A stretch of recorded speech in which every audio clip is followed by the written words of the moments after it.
ยังมานะ แต่ตัวนี้รถไฟฟ้า คอยมา รถไฟฟ้าบ้านเขา สาม บ้านป่า แล้ว ตีสามเขาก็รับหมดแล้ว ไฟฟ้าเราจะเข้าทางนี้อันนี้ทางยิงระยะยาวนะครับอันนี้ว่าเรารถติดตารางเนี่ยเราวิ่งชั่วคราวก่อนใช่ไหมแล้วก็ออกจากตาราง ตอนเราไม่ได้ทดลองเลยนะครับ40แต้ครับ40แต้ อย่าดี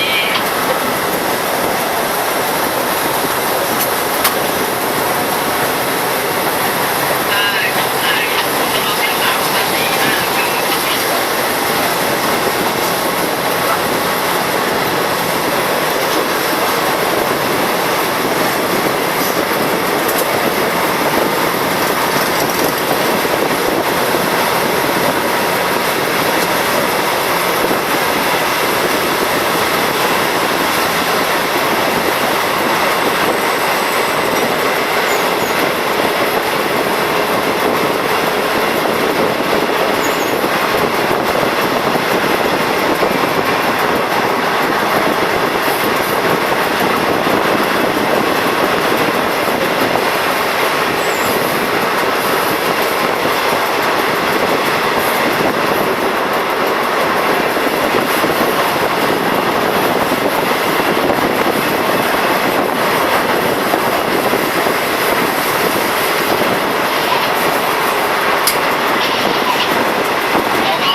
ฮัลโหลครับพี่